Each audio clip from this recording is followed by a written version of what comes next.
baby, what a wild day in the stunk market. Welcome back to Strongman Personal Finance. SoFi, my blow-fi. We got to cover the earnings because the stock is actually up 1.23% today. That's almost as good as basically nothing. So, what happened with SoFi today? Well, they released their Q2 earnings of 2024, and we're going to go through the results, and I'm just going to give you my thoughts. Is this company a buy? Is it a sell? We'll have to see. So the first thing they always show is member growth. People that are signing up for SoFi, transferring money over there, taking out a personal loan, using their financial products, whatever. They count those as members. We can see that members have grown 41% year over year. It's basically a 45-degree angle up and to the right. SoFi has no issues whatsoever with attracting members. How they do it? Maybe it's high interest rates that they're paying on deposits. I don't freaking know. But they're pulling in a lot of members, and they're also giving out personal loans like candy. I myself, Christopher Bell, have received tons of mail from SoFi and tons of email. Hey, you want a personal loan, boyo? You need a personal loan? Hey? No, I don't need a freaking personal loan, SoFi. But membership growth, it's pretty impressive. Like, you can't say it's not. 41% year over year. Okay? Products, new product additions, up 36% year over year, 45-degree angle and to the right. It's like this bank just goes up forever, brah.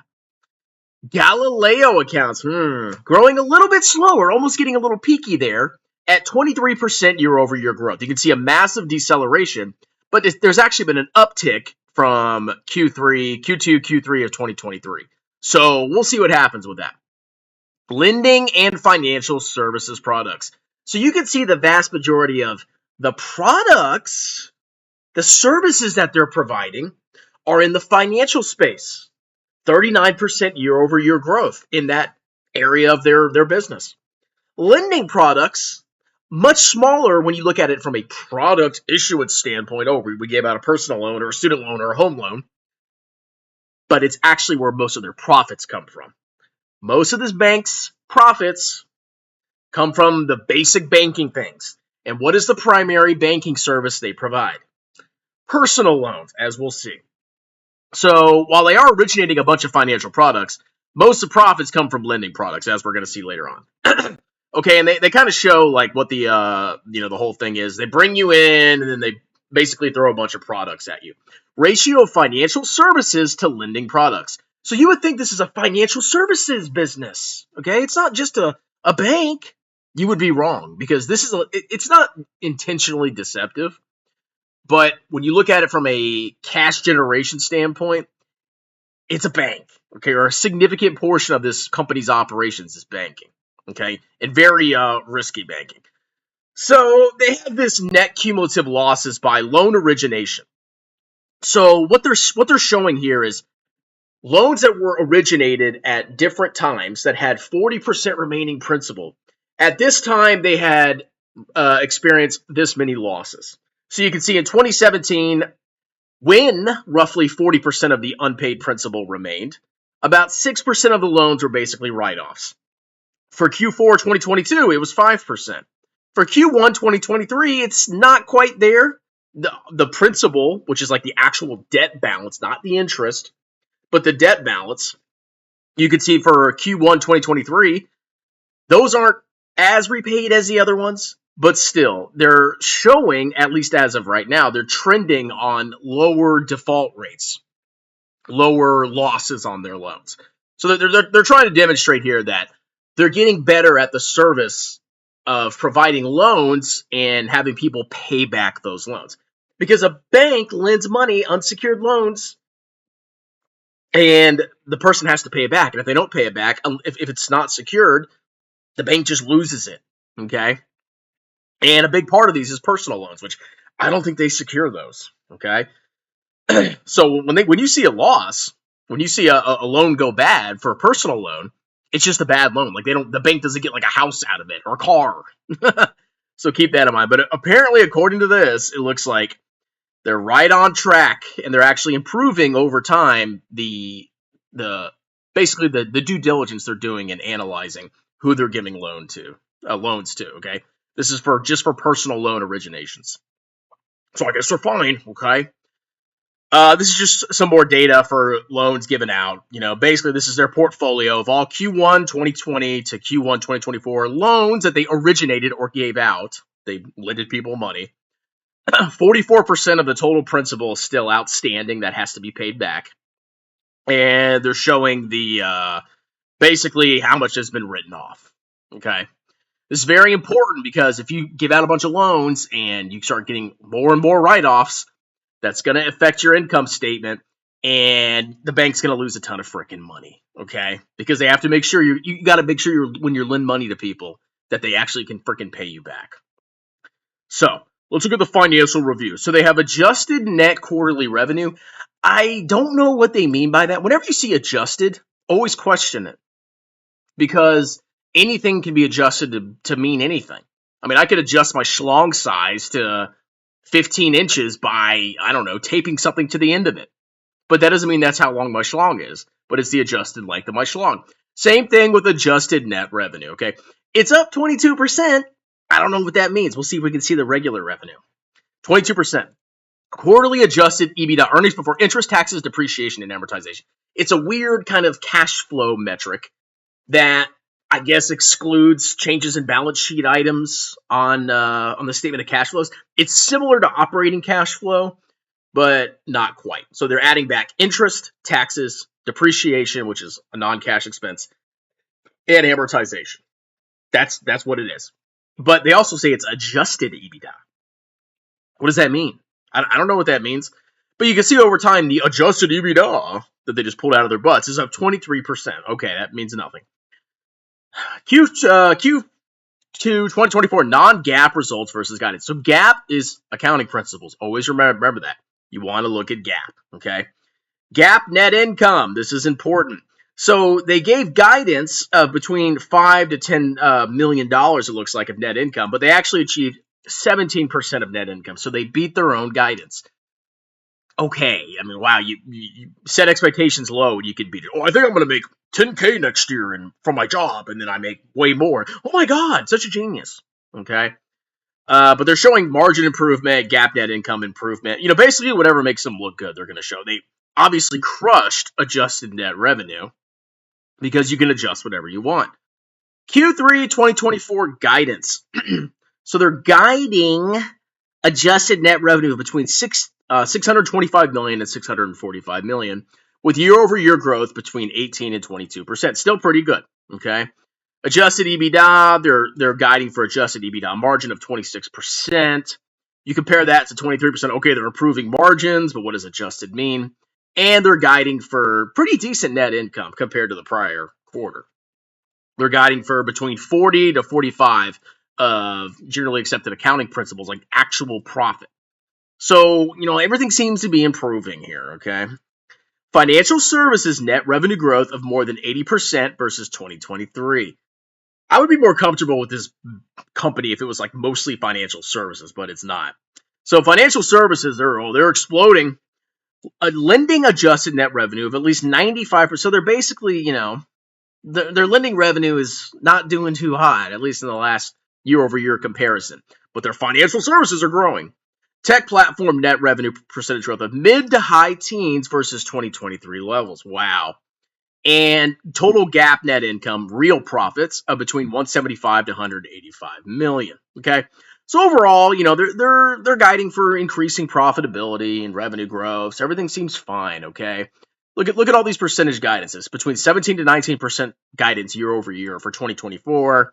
Improvements in margins, going from unprofitable to profitable, blah, blah, blah. Everything looks so freaking amazing, okay? So here's a bunch of metrics. And, this is just showing the products. Lending products are obviously, it's hard to see. But lending products are a small percentage of the total products, but they bring in the lion's share of the revenue. Let's go ahead and see what they've been originating. So a big deal that a lot of people don't like with SoFi is that their primary lending product is personal loan originations. They do student loans and they do home loan originations, but the vast majority is of personal loans. So we can see right here, look at this. This is personal loans right here. This is student loans. This is personal loans. This is home loans. roughly 80% of their loans are personal unsecured loans. Somebody needs to consolidate credit card debt. Somebody needs to, I don't know, fix their back porch. That's a personal loan. There's nothing securing it. Okay? This is what they keep bombarding me with. So as long as people are paying them, it's great. But if people stop paying them, that's when there could be problems. And the vast majority are still personal loans. I would love to see more diversification there. Okay? So we can see the adjusted net revenue from lending products is 346 million. And from the other ones, it's 96 and 139. So you can see the adjusted net revenue, a pretty significant chunk of their revenue is still coming from their loans. And on top of that, it's their highest margin product. So this bottom number is a contribution profit or loss. A contribution profit is the profit from a service that is provided. The revenue from a service provided minus directly attributable expenses. So, for example, let's say I made baskets and spoons in my business. Well, if I wanted to look at the contribution margin, I would just want to say, okay, how much does it cost me to make the basket versus how much do I sell it? And then how much does it cost me to make a spoon versus how much I sell it, excluding other corporate level costs. So you're just looking at the variable profit, basically, of the specific product. So you're breaking it down by product. You can clearly see that a huge chunk of their contribution margin comes from loans. As a matter of fact, the margin on these loans is 58%. Okay, if we go to the other product, let's see, what is this? Technology platform. Oh, they're growing the tech platform so much. It's growing so fast. Well, how much of the profit comes from that? 95. 32%. And then from financial services, these are the ones that are growing fast, by the way. They have a margin of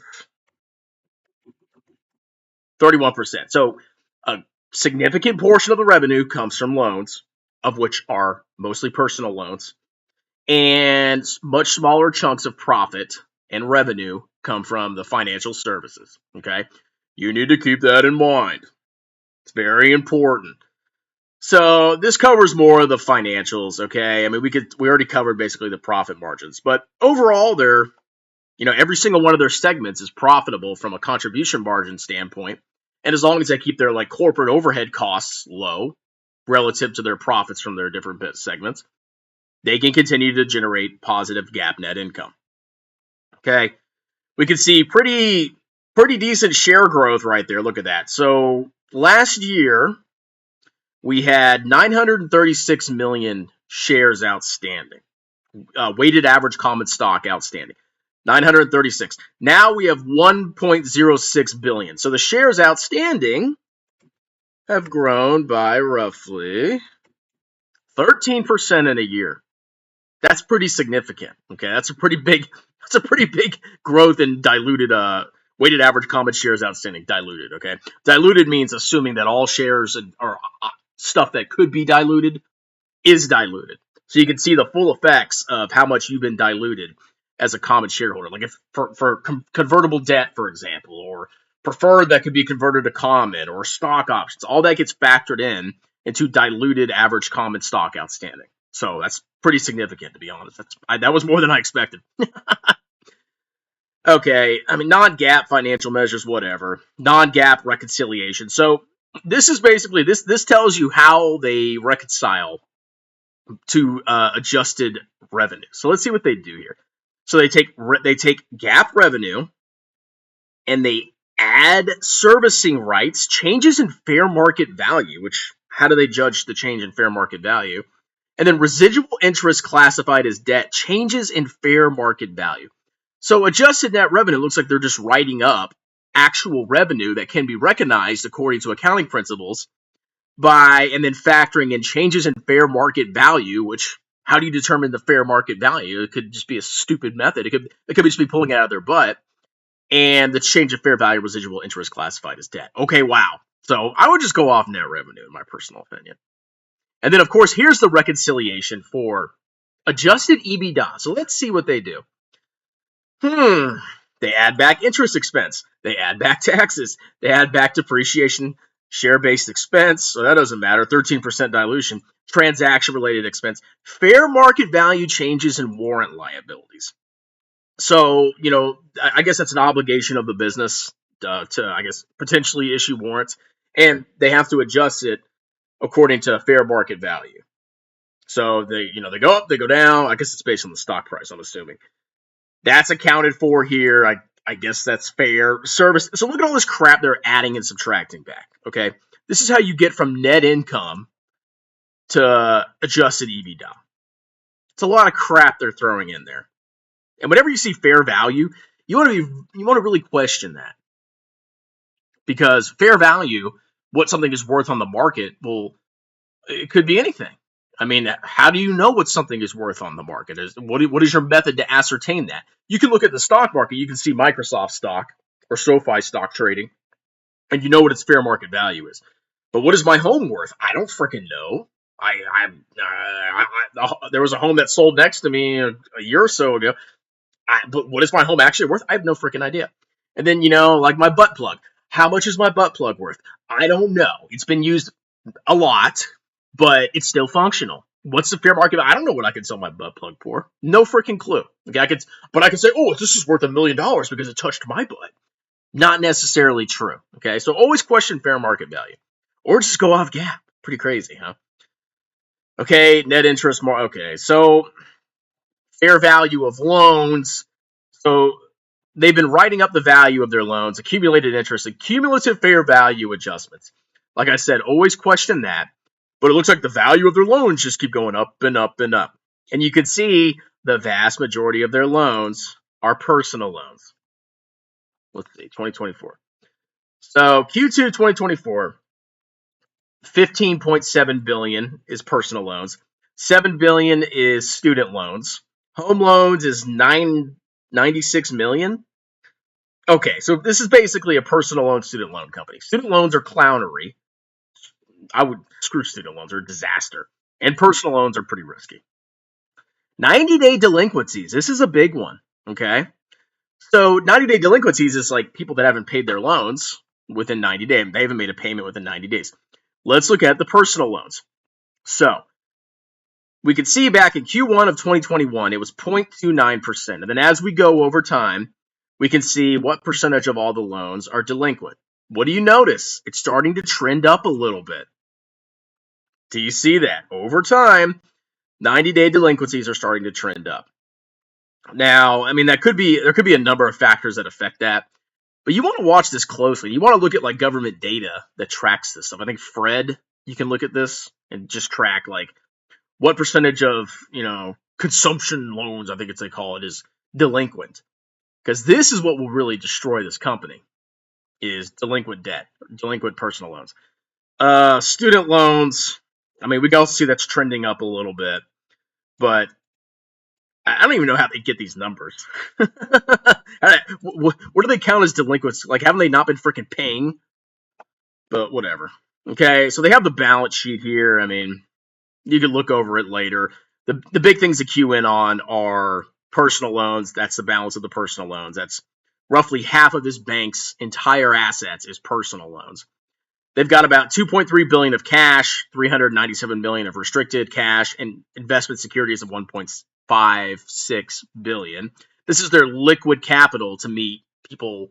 Like, if people start taking their money out of the bank, then that's kind of the liquid capital that they have, compared to total deposits of 22.9 billion.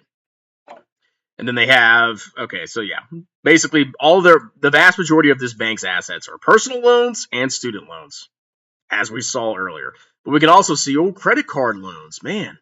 Commercial and consumer banking loans, I guess they're getting into multiple things. So that's SoFi. I mean, I don't know what to say about this company anymore. A lot of things are impressive from a growth standpoint, but it just scares the crap out of me, these loans. Like, I don't like concentrating my wealth in a bank that mostly gives out personal loans. Half of this bank's assets, half of this bank's value, at least book value, is personal loans. That's pretty crazy, okay? So you guys be careful out there. Hopefully you enjoyed this amazing stunk analysis. If you want a personal video, send me $50. See the pinned comment below. If you want a one-on-one tutoring session with me, it'll be $75. You can pay me that. See the pinned comment below. And you can buy my book, Stop Being a Broke Loser, on Amazon. See the pinned comment below. Talk to you later. Cheers.